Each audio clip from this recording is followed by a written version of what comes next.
The smoke rose from New York's broken towers like black fingers reaching toward the stars. Ambassador Chen Wei stood on what remained of the United Nations building, her diplomatic uniform torn and covered in dust. Behind her, the city burned. The same fires that consumed every major human settlement across Earth painted the sky in shades of orange and red. Chen looked up at the alien ships hovering in the atmosphere. 12 different species made up the Hegemony fleet. For 30 years, she had tried to talk to them. 30 years of peace offers, trade agreements, and surrender terms. They had ignored every single one. Final transmission beginning, her aide whispered. The young man's hands shook as he activated the communications array. This would be humanity's last message to the galaxy. Chen straightened her shoulders and faced the camera. Across the galaxy, every ship, every station, every world would receive this broadcast. She had practiced these words for weeks, hoping she would never need to say them. To the Hegemony Council and all who received this message, she began. Her voice was steady despite the chaos around her. I am Ambassador Cheney, speaking for the people of Earth and all human colonies. An explosion echoed in the distance. More ships were landing, bringing more soldiers to finish what they had started. Chen did not look away from the camera. For 30 years, we have offered you peace. We opened our worlds to trade. We shared our technology. We offered to join your alliance as equals. You responded with invasion. You destroyed our colonies. You enslaved our people. You called us weak because we preferred words to weapons. The ground shook as the hegemony forces moved closer. Chen could hear their heavy footsteps in the building below. They would be here soon. We tried to show you that strength does not always mean violence. We believed that intelligent species could solve problems without war. We were wrong about you. You only understand force. You think compassion is weakness? You mistake mercy for cowardice. Chen paused and looked directly into the camera. Behind her, the last evacuation ships were launching from the spaceport, tiny lights against the burning sky, carrying the final survivors to safety, to hidden places a hegemony would never find. You want to see what humans are really like when we stop being peaceful. You are about to find out. We tried peace. You would not listen. Now you will meet the other side of humanity. The door behind her exploded inward. Hegemony soldiers poured into the room, their weapons raised. Chen did not turn around. She kept speaking to the camera. To any species watching this transmission, learn from our mistake. The hegemony only respects strength. They will take everything you offer and demand more. They will see your kindness as weakness and use it against you. A soldier barked something in his alien language. Chen heard the charging whine of energy weapons behind her. She had seconds left. To the human survivors scattered across the galaxy, remember who we were before this day. Remember that we chose peace first. But also remember that sometimes evil forces you to become something else. Sometimes you have to fight monsters by becoming something they fear more. The soldier shouted again. Chen could feel the heat from his weapon on her back. To the Hegemony Council, you have won this battle. Earth will fall today. But you have made a terrible mistake. You thought the humans you met were all of us. You were wrong. The diplomats, the farmers, the scientists, the teachers, they were our hope for a better future. But we always had another side, a darker side, the side we kept hidden because we wanted to be better than our ancestors. Red targeting lasers danced across the walls. Chen smiled sadly at the camera. You are about to meet the humans we tried not to be, the ones we kept sleeping in the dark places between the stars, the ones we hoped we would never need. They have been waiting for this day, waiting for the signal that peace has failed, waiting for permission to do what they were made to do. The soldier spoke in broken English now. Stop talking or we kill you. Chen laughed. You were going to kill me anyway. But that is fine. My death will be the signal they are waiting for. When this transmission ends, they will wake up, and then you will learn why humanity survived every war, every disaster, every enemy we ever faced.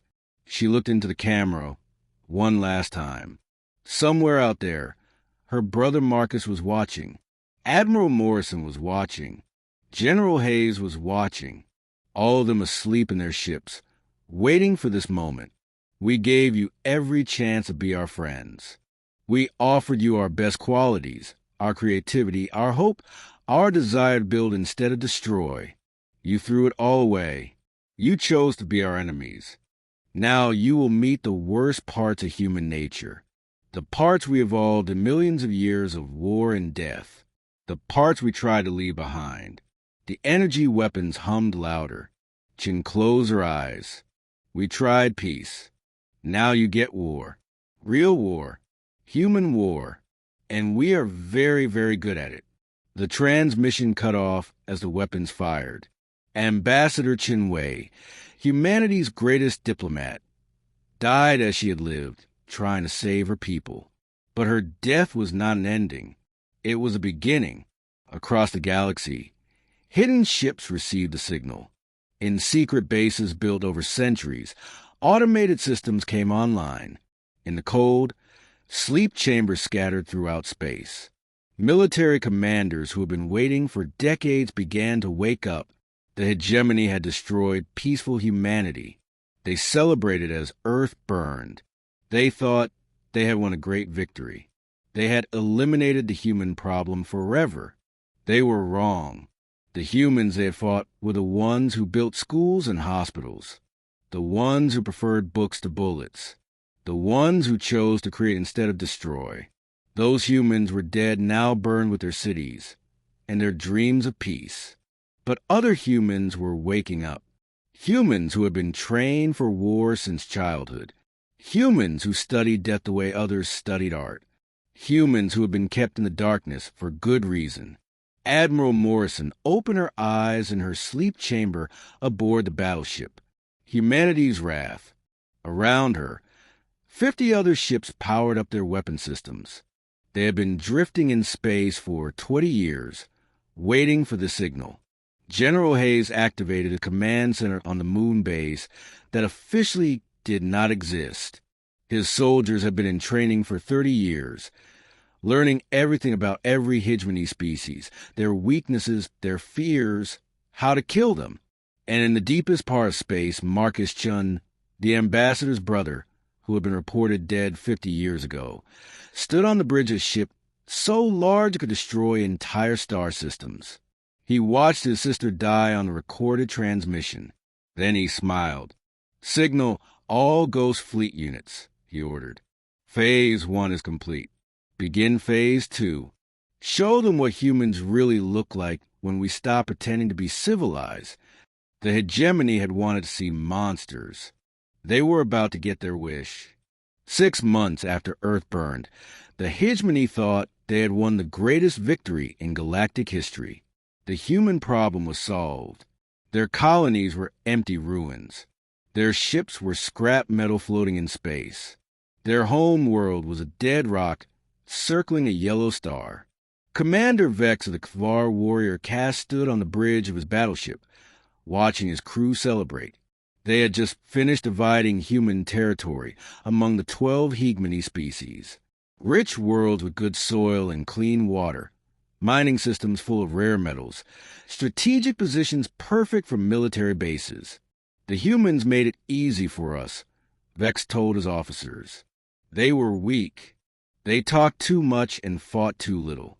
They deserved to die. His communications officer looked up from her station. Sir, we are receiving a distress call from Kepler Station. They say unknown ships are attacking. Vex laughed. Probably pirates thinking they can steal human technology. Send the patrol squadron to deal with them. 3 hours later, the patrol squadron was gone. No wreckage, no escape pods, no final transmissions. They had simply disappeared. Send a full battle group. Vex ordered. He was not laughing anymore. The battle group found Kepler Station intact, but empty. Every Hegemony scientist and soldier on the station was dead. The attackers had been precise and efficient. No unnecessary destruction, no random violence, professional work.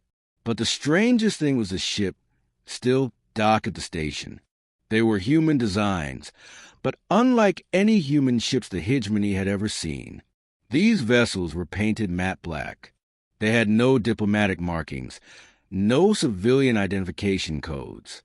They looked like weapons designed by predators.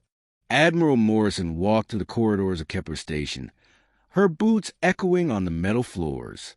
Her soldiers moved behind her like ghosts checking every room for intelligence. They wore black armor with no national flags or unit insignia. Their faces were hidden behind tactical masks. Morrison stopped at the station's main laboratory. The Hegemony had been studying captured human technology here, trying to understand how to use it. Now the lab was empty except for bodies and broken equipment. Status report, Morrison said into her communicator. All Hegemony personnel eliminated, came the reply. No survivors, no witnesses. Research data destroyed. We found detailed files on human technology and biology. They were planning to use our own inventions against human survivors. Morrison nodded. The Hegemony had made another mistake. They thought the technology they captured from peaceful human colonies was all humans could build. They had no idea what military technology looked like. Begin Phase 2 transmissions, Morrison ordered. Across Hegemony space, every ship and station received the same message. The transmission showed Morrison standing in Kepler Station's command center.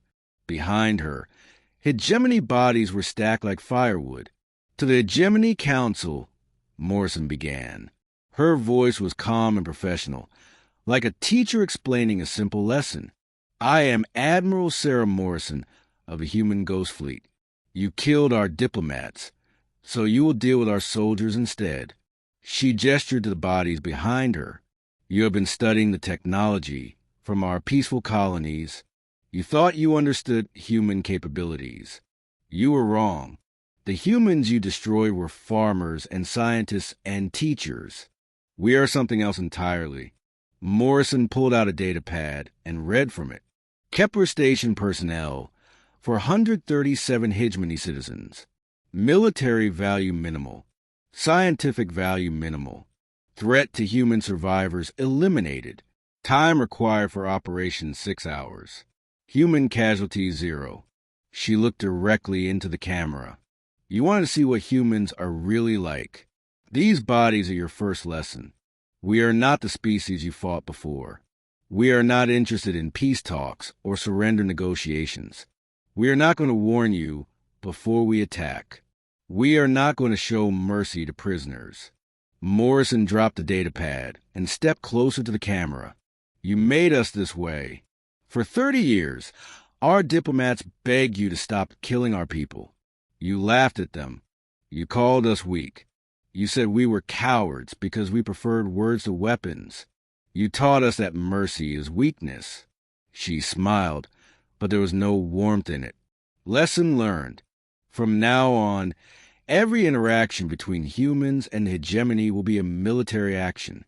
You will not receive warnings. You will not receive quarter. You will not receive burials. Morrison turned and walked toward the camera until her face filled the screen. Phase 1 was reconnaissance. We want to see how you fight when you think you are safe. Phase 2 begins now. We're going to show you how humans fight when we stop pretending to be civilized. The transmission ended across a space. Military commanders looked at each other with growing fear. This was not the species they had destroyed 6 months ago. These humans moved like professional killers. They spoke like machines designed for war. On the bridge of his battleship, Commander Vex stared at the blank screen. Sent a message to High Command. He ordered, tell them the humans are not extinct. Tell them something else survived. Something worse. But High Command was already getting reports from across their territory. Human ships were appearing everywhere, hitting targets with surgical precision. Military bases, research stations, supply depots, communication arrays, always the same pattern. Fast, efficient, deadly. The strangest part was that these humans never tried to capture territory. They would destroy a target completely, then disappear before reinforcements arrived. They seemed to know exactly where forces would be and how long it would take for help to come. General Hayes monitored the operations from a secret base on Luna. The moon had been declared destroyed along with Earth, but the base was hidden deep underground. For 30 years, his intelligence teams had been mapping every Hegemony installation, learning their patrol schedules, identifying their weaknesses. First wave reports, and 8 announced. 47 targets eliminated across 12 star systems. Enemy response time exactly as predicted. No human casualties. Hayes nodded. The Hegemony had made this easy by being predictable. They followed the same tactical patterns they had used for centuries. They relied on the same technology. They made the same mistakes over and over. Begin second wave operations. Hayes ordered. Target their supply lines this time. Let them know we have been watching everything they do. The Hegemony was about to learn that the humans they destroyed had been protecting them from something much worse. The peaceful humans had been a shield holding back the darker parts of human nature. Now that shield was gone, Admiral Morrison returned to her flagship and looked out at the stars. Somewhere out there, Marcus Chun was preparing the final phase of their plan. The phase that would teach the Hegemony what total war really meant. The humans had tried peace for 30 years. Now they would try the other thing they were good at, the thing they had been trying not to be. War, real war, human war.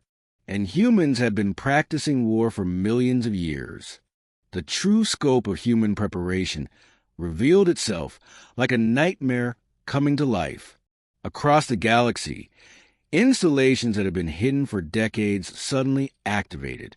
Weapons that had been sleeping in the darkness between stars powered up their engines. Soldiers who had been waiting in cold storage for 50 years opened their eyes. General Marcus Chin stood in the command center of Prometheus Station, a base so secret that even most humans did not know it existed. Built inside a rogue planet drifting in deep space, the station had been preparing for this war since before his sister was born. Status report on Ghost Fleet activation. Marcus ordered. 97% of assets now online. His aide replied. 234 battleships, 412 destroyers, 896 support vessels. All commanders awakened and briefed. All weapon systems operational. Marcus nodded. The peaceful humans had built farms and schools and hospitals. The military humans had built this, a fleet larger than anything the Hegemony possessed, hidden in places they never thought to look. What about the specialist units? Marcus asked. The Reapers are in position around Hegemony military bases. The Shadows have infiltrated their communication networks. The Plague Doctors are ready to deploy biological weapons. The Mind Breakers are standing by to begin psychological operations. Marcus smiled. The Hegemony thought they understood humans because they had fought farmers and diplomats. They had no idea what humanity looked like when they stopped holding back. Begin Phase 3, Marcus ordered. Show them what total war means. On the other side of the galaxy, Admiral Morrison received her orders while orbiting a Hegemony supply world. The planet below provided food for 12 different star systems. Destroying it would starve millions of enemy soldiers. But Morrison had something better than destruction in mind. Something that would teach the Hegemony a lesson they would never forget. Deploy the agricultural virus. She ordered.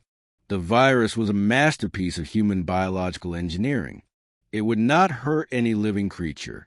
Instead, it would target the specific crops that Hegemony species needed to survive. Within weeks, Every farm on the planet would be producing food that looked normal but contained no nutrition. The Hegemony would starve slowly, watching their bodies waste away while their stomachs felt full. It was cruel. It was creative. It was completely invisible until it was too late to stop. Meanwhile, the shadows were infiltrating hegemony communication networks with viruses designed specifically for alien technology. These programs did not just destroy data. They learned. They adapted. They spread from system to system like a digital plague, turning the hegemony's own networks against them. The viruses would monitor military communications and send false orders. They would redirect supply shipments to empty space. They would make hegemony ships fire on their own allies by convincing their targeting systems that friendly vessels were human attackers. But the cruelest part was that the viruses would work slowly. The hegemony would have time to realize what was happening. They would try to stop it. They would fail. They would watch their own technology betray them piece by piece. On the planet Qatar Prime, home world of the warrior species that led the hegemony military, something impossible was happening. Their greatest heroes were dying in single combat against unknown opponents. The Cathar had always settled disputes through ritual duels. Their strongest warriors were considered gods among their people. But now, these champions were being challenged by humans who seemed to appear from nowhere. Captain Lisa Reaper of the Human Special Forces stood over the body of Warlord Thex, the greatest Qatar fighter in 1,000 years. The duel had lasted 6 hours. They had been faster, stronger, and more experienced. But Lisa had been smarter. She had studied Qatar fighting styles for 30 years. She knew every move, every weakness, every psychological trigger that would make them angry enough to make mistakes. She had turned their own warrior culture against them. "Who are you?" Thex gasped with his dying breath. "I am what you made us," Lisa replied. "You taught us that only strength matters, so we became stronger than you." The Kbar watching the duel could not believe what they had seen. Their greatest champion defeated by a small human female who fought like she had been born for war. It was impossible. It was terrifying. It was spreading doubt through their entire military, across hegemony space. Similar operations were targeting each species according to their specific weaknesses. The aquatic Murthani found their oceans poisoned with compounds that only affected their respiratory systems. They could still breathe air, but the water that covered their home worlds was becoming toxic. The hive-minded Zephyrians discovered that humans had developed electromagnetic weapons that could sever their collective consciousness. Individual Zephyrians trapped without the comfort of their mental plinks went insane within days. The plant-like Verdani watched their forests burn with fires that only consumed their species of tree while leaving other plants untouched. Their cities groaned from living with collapsed into ash while human fires raged around them. Each attack was precisely calculated to cause maximum psychological damage. The humans were not just winning battles. They were breaking the hegemony's will to fight. Admiral Morrison stood on the bridge of her flagship, watching reports flow in from across the galaxy. Phase 3 was exceeding all expectations. The hegemony was not just losing. They were falling apart. "Ma'am," her communications officer called out, "we are receiving surrender requests from 17 hegemony worlds. They want to negotiate terms." Morrison laughed. "Tell them we do not negotiate with species that refuse to negotiate. Tell them they had 30 years to surrender. That offer has expired." The hegemony was learning what humans meant by total war. It was not just about destroying the enemy's military. It was about destroying their ability to think, to hope, to resist. It was about making them understand that continuing to fight was worse than death. But the most terrible revelation was still coming. The operations so far had been conducted by human military units. Professional soldiers doing a professional job. The hegemony was about to meet something much worse. Deep in the spaces between stars, Marcus Chen was preparing to unleash humanity's final weapon. Not a device or a ship or a virus. Something far more dangerous. The part of human nature that had allowed them to survive every extinction event, every predator, every disaster their planet had thrown at them. The part that let them climb to the top of the food chain and stay there for millions of years. The part that had no limits, no mercy, no conscience when it came to protecting their own. Marcus opened a communication channel to every human ship in the galaxy. All units, prepare for Phase 4. It is time to show them what we really look like when someone kills our children. The Hegemony had wanted to see monsters. They had complained that humans were too peaceful, too weak, too civilized. They had forced humanity to become something else. Now, they were going to meet the thing they had created, and they were going to wish they had accepted that first peace treaty 30 years ago. Phase 4 began with silence. For 3 days, human attacks stopped completely. No ships appeared on hegemony sensors. No communication viruses spread through their networks. No biological weapons poisoned their worlds. The enemy had simply vanished. High, Commander Zay of the Hegemony Council stood in the war room on their capital world, staring at tactical displays that showed nothing. His advisors whispered among themselves, try to understand what the humans were planning. Perhaps they are retreating, suggested General Vor the Cathar. Our losses have been acceptable. Their terrorism campaign cannot continue forever. No, Zack replied, his 4 eyes focused on the empty displays. This feels wrong. They are preparing something. Something final. He was right. Across the galaxy, human forces were moving into position for operations unlike anything the Hegemony had seen. This would not be surgical strikes or psychological warfare. This would be extinction. Admiral Morrison floated in space near the Mirthani home system, watching the blue-green worlds that house billions of aquatic beings. Her fleet had been positioned here for weeks, waiting for final orders. Now those orders had come. Deploy the nanopage, Morrison commanded. The nanophage was humanity's most terrible creation. Microscopic machines that could be programmed to target specific genetic sequences. They would spread through water systems like living poison, seeking out Mirthani DNA and replacing it with something else, something that could not survive. The Mirthan would not die quickly. The nanopace would work slowly, changing their cellular structure bit by bit. They would have time to understand what was happening, time to watch their children transform into something that was no longer alive, time to beg for mercy that would never come. On the other side of the galaxy, Captain Reaper was preparing something equally horrific for the Keithvar. Their warrior culture valued honor above life. They would rather die than be dishonored. So, Reaper was going to give them something worse than death. The humans had developed a nerve agent that would not kill Keter warriors. Instead, it would paralyze them completely while leaving their minds intact. They would be conscious but unable to move, speak, or fight. For a species that defined itself through combat, it was a fate worse than extinction. Begin atmospheric seeding of Cathar Prime. Reaper ordered. Her ships released clouds of invisible gas that would settle into the planet's air supply. Within hours, every Kithvar on the planet would be trapped in their own bodies, aware but helpless. The Verdani faced their own personalized nightmare. Human bioengineers had created a fungus that would consume their plant-like bodies from the inside.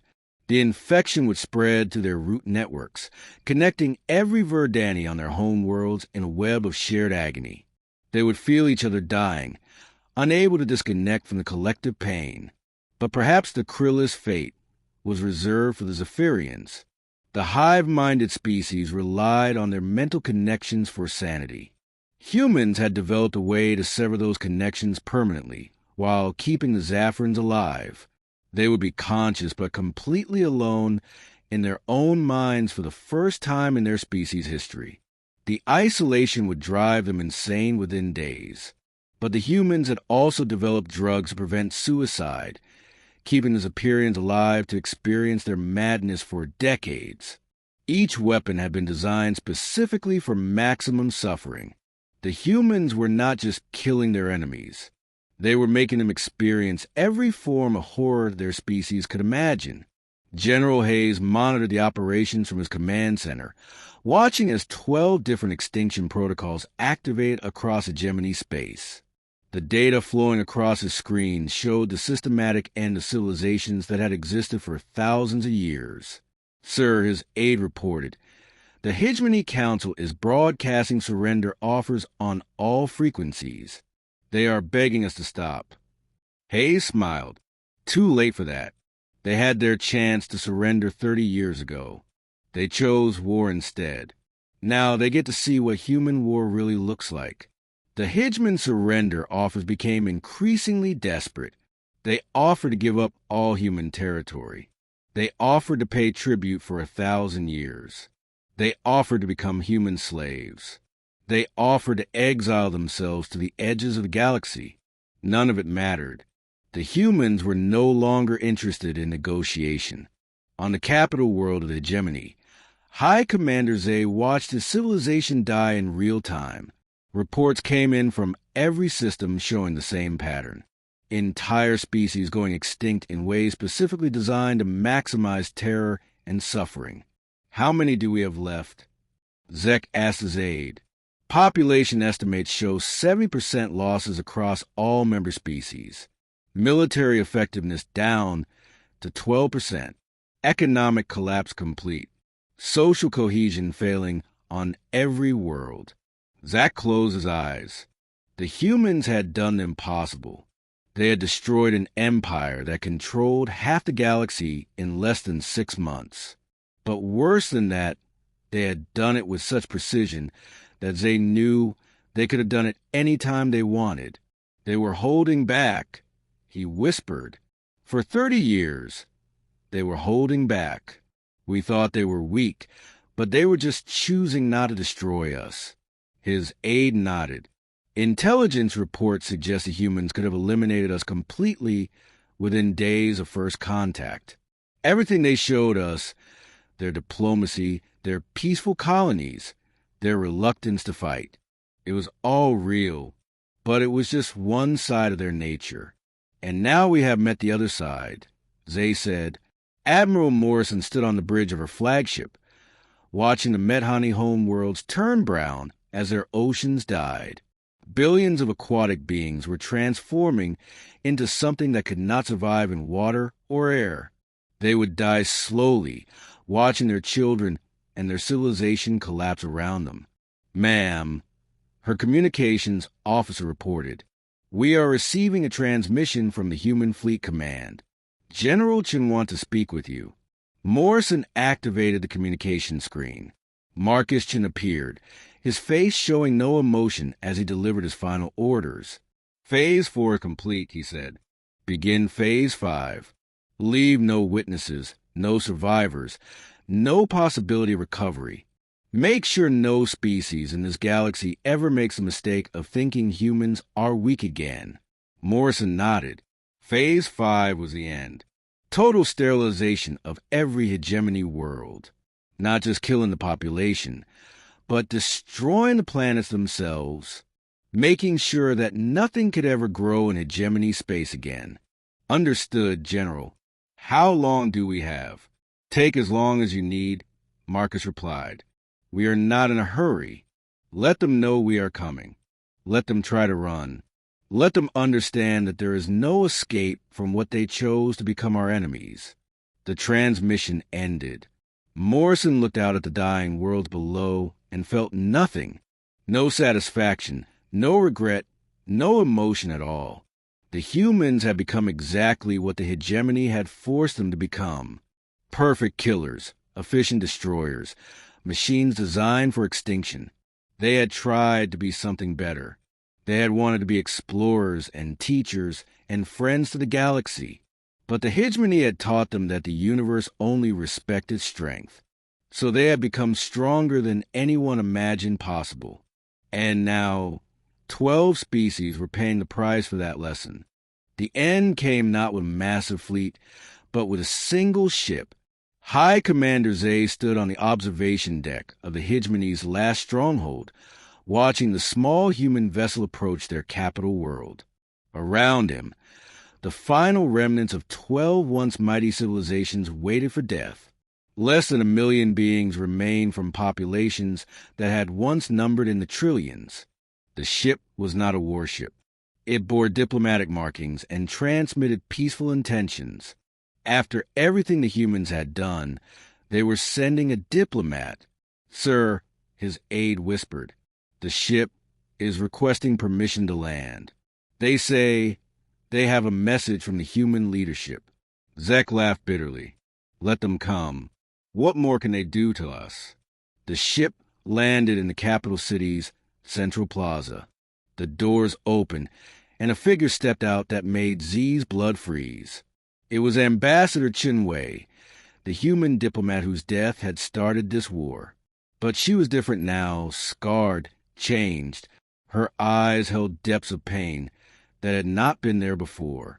Chen walked through the empty streets of the capital, her footsteps echoing off abandoned buildings. The few surviving Hegemony citizens who saw her fled in terror. They had seen what her people could do. They knew she represented something more terrible than any weapon. She entered the government building and made her way to the council chambers. The last 12 representatives of the Hegemony species sat around a table waiting for her. They looked like broken dolls, their spirits crushed by months of systematic extermination. "Hi, Commander Zay," Chen said, taking a seat at the table. "You look surprised to see me." "You died," Zach whispered. "We watched you die on Earth. The transmission showed your execution." Chen smiled sadly. "I survived barely. I spent the last 6 months traveling to what remains of your empire, watching what my people have become, watching what you forced us to become." She placed a data pad on the table. "These are the final casualty reports. 11.7 billion Thani dead, 8.9 billion Caver dead, 7.2 billion Zaperians dead, and so on for all 12 of your species. Total deaths, 94.6 billion sentient beings." The numbers hit the council like physical blows. They had known their people were dying, but seeing the complete scope of the slaughter laid out in cold mathematics was overwhelming. "Why?" asked Councilor Mayer, one of the few surviving Marhani. "Why did you come here to tell us this? Why not just finish the job?" Chen leaned forward. "Because I want you to understand something. This war could have ended differently. Every single one of those deaths could have been prevented. All you had to do was accept peace when we offered it." She activated a holographic display that showed the timeline of human hegemony relations. 30 years ago, we sent our first peace treaty. You rejected it. 28 years ago, we offered trade agreements. You destroyed our merchant ships.